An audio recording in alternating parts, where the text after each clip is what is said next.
오늘은 고난의 때에 주시는 축복이라는 제목으로 함께 말씀을 나누려고 합니다. 오늘 말씀은 야고보서 5장 10절과 13절의 말씀입니다. 제가 봉독하겠습니다. 형제들아, 주의 이름으로 말한 선지자들을 고난과 오래 참음의 본으로 삼으라.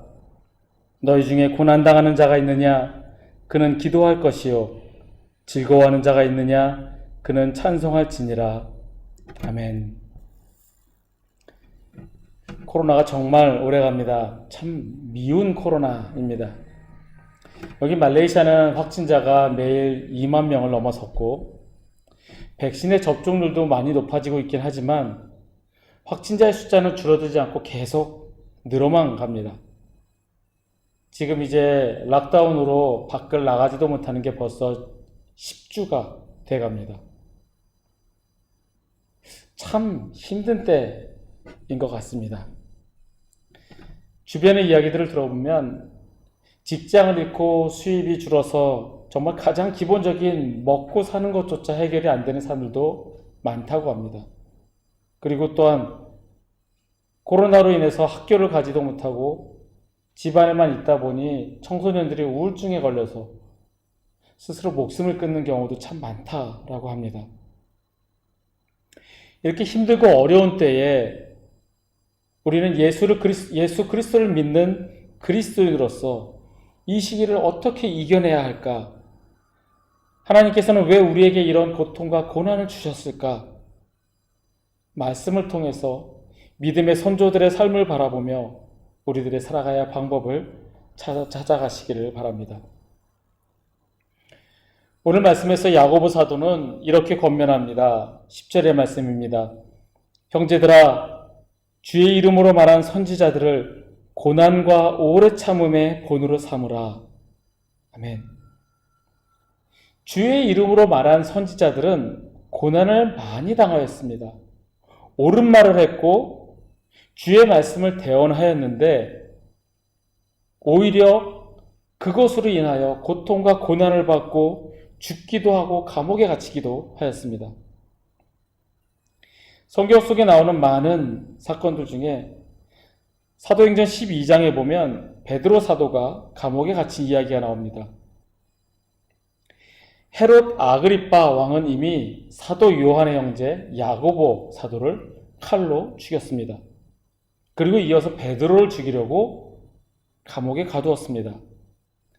베드로를 죽여야 자신의 정치적인 생명을 연장하고 유대인들의 환심을 살 수 있다라고 생각했기 때문입니다. 이 헤롯 왕은 에돔 사람이었습니다. 그렇기 때문에 유대인들은 별로 좋아하지 않았습니다. 그런데 이 헤롯은 유대인들의 환심을 사기 위해서 이미 로마의 환심을 사서 통치자가 되었지만 이 유대인들의 환심을 사기 위해서 그리고 반란이 일어나지 않도록 애써야 했기 때문에 그들이 지금 원하는 것, 예수 그리스도를 따르는 무리들을 없애버리는 것이 그의 목표였습니다. 그래서 헤롯은 이미 야고보 사도를 죽였고 이제 베드로까지 죽이려고 하였습니다. 때도 무교절의 때에 극적인 타임을 노려서 베드로를 죽이려고 사형 날짜를 잡았습니다. 감옥에 갇힌 베드로를 위해서 교회가 할 수 있었던 것은 오직 기도뿐이었습니다. 사도행전 12장 5절의 말씀입니다. 이에 베드로는 옥에 갇혔고 교회는 그를 위하여 간절히 하나님께 기도하더라. 교회가 베드로를 위해서 택하였던 방법은 기도였습니다. 어찌 보면 가장 무력해 보이는 방법입니다. 실체가 보이지 않는 방법입니다. 지금 시간이 급박한 상태에서 빨리 군사를 조직해서 감옥에 쳐들어가서 베드로를 구출하고 그런 현실적인 방법이 아니라 그들이 취했던 것은 기도였습니다. 이는 온 세상을 주관하시고 섭리하시는 분인 하나님께 의지하는 것이 가장 유일한 방법이며 확실한 방법이라 판단하였기 때문이었습니다. 그런데 기도한다고 해서 나의 기도가 받아들여져서 즉시로 하나님께서 응답하시지는 않을 때도 있습니다. 오히려 하나님께서는 가장 견디기 어려운 그 순간까지, 이를 때까지 응답하시지 않을 수도 있습니다.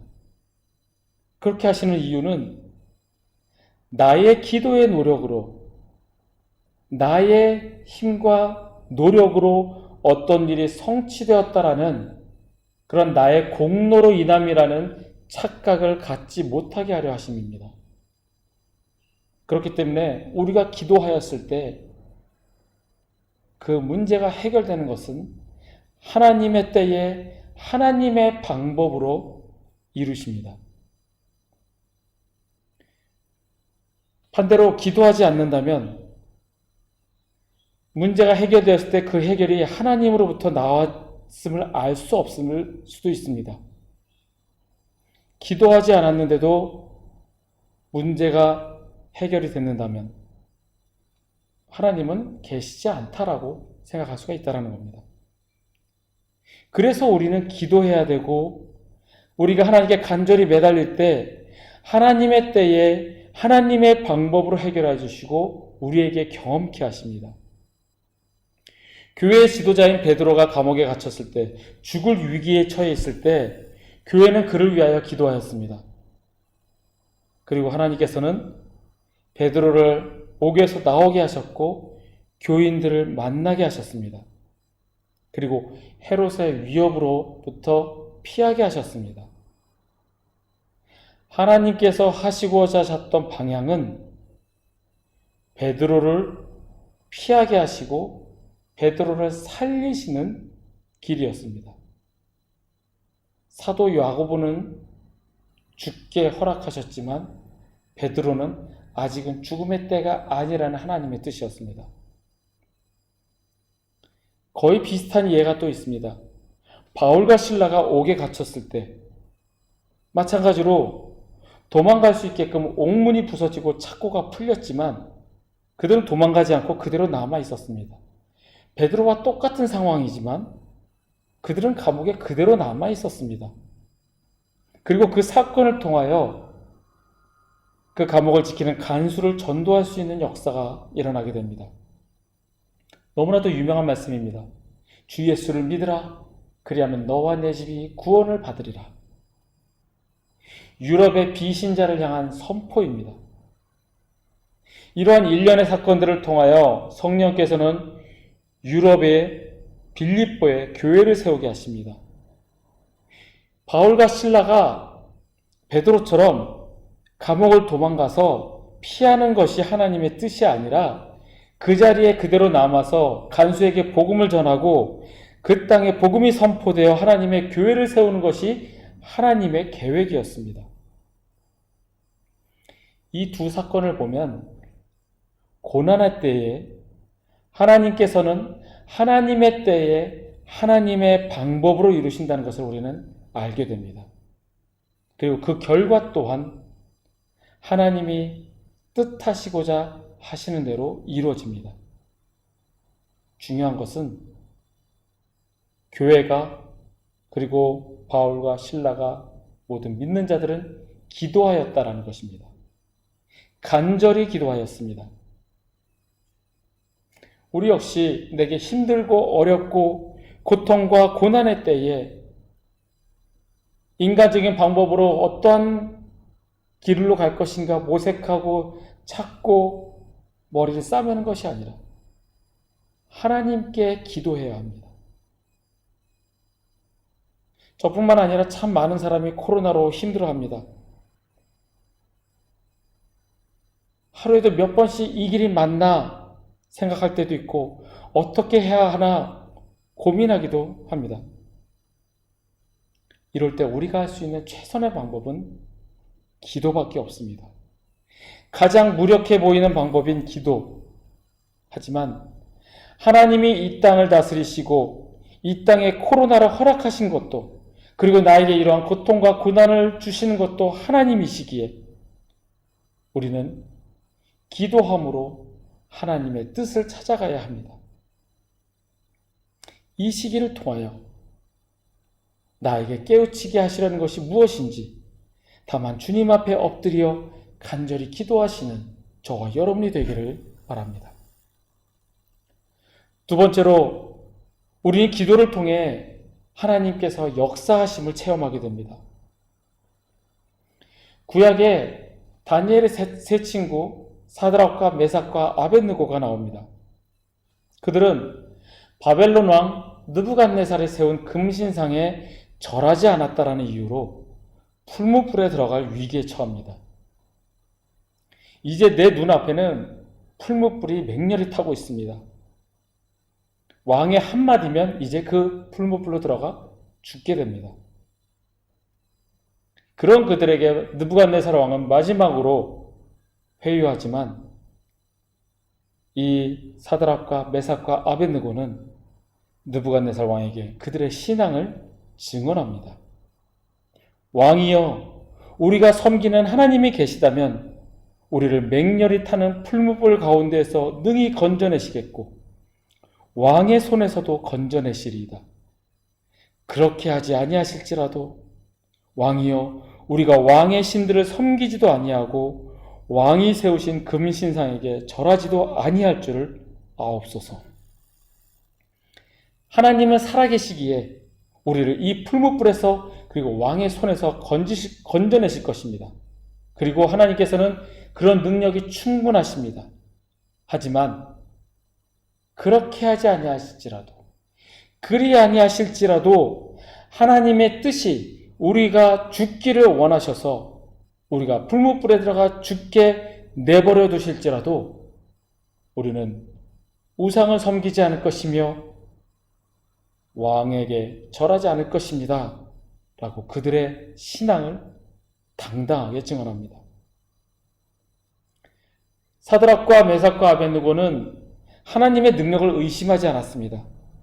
하나님은 충분히 우리를 살리실 능력이 있다라고 믿었습니다.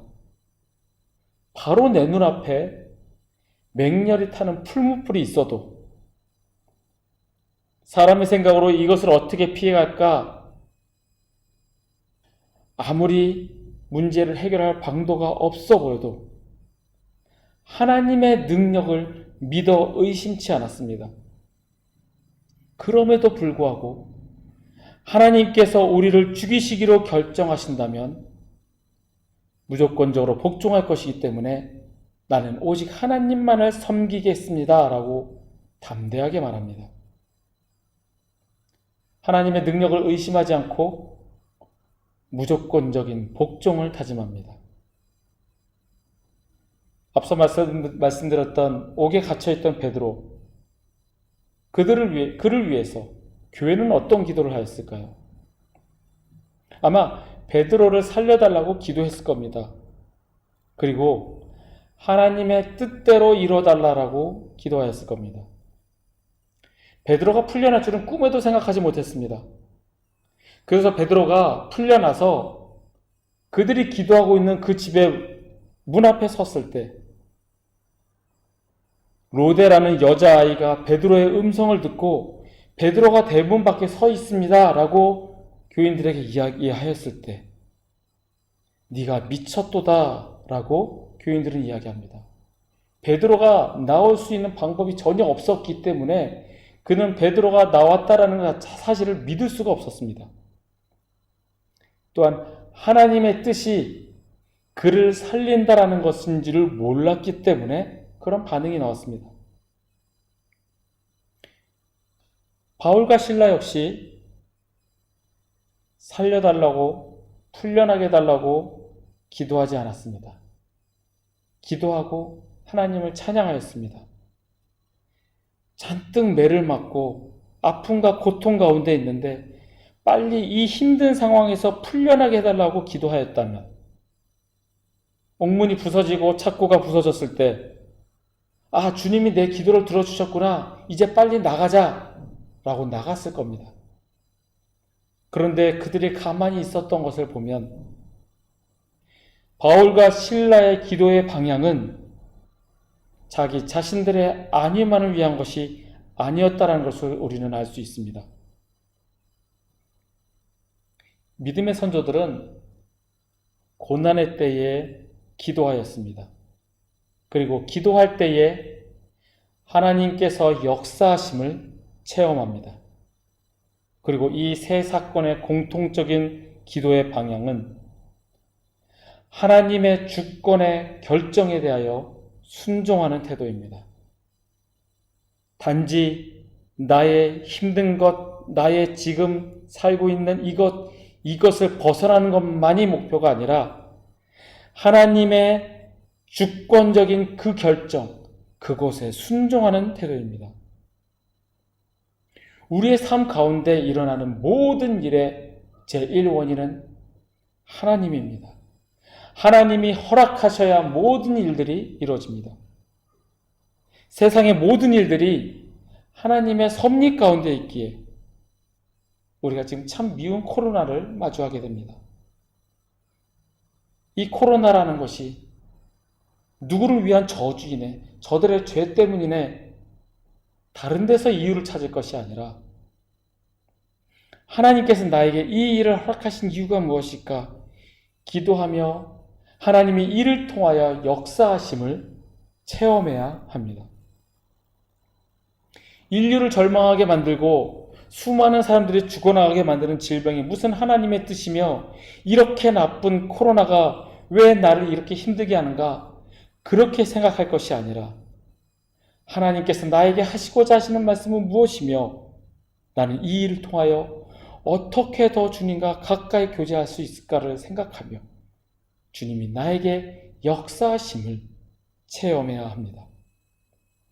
그래서 믿음의 선조들이 그랬던 것처럼 주의 이름으로 말한 선지자들을 고난과 오래 참음의 본으로 삼아야 합니다. 마지막으로 고난의 때에 하나님께서는 우리에게 축복을 주십니다.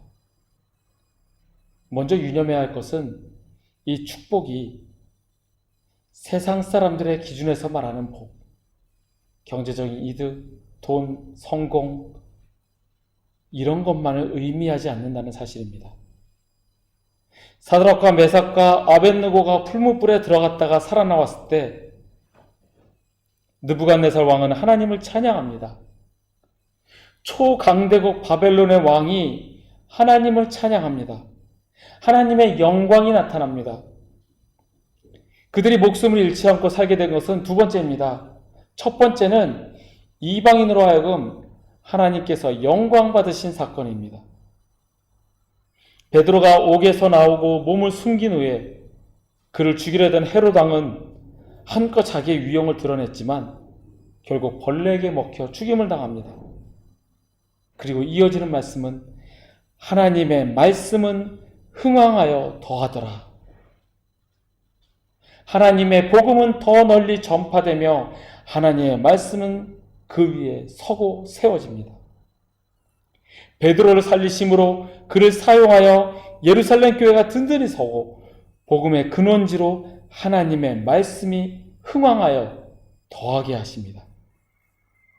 바울과 실라 역시 매를 맞고 옥에 갇혔었지만 간수에게 복음을 전하고 유럽의 첫 번째 밟았던 그 땅 빌립보에서 복음을 전할 수 있는 기틀이 세워집니다.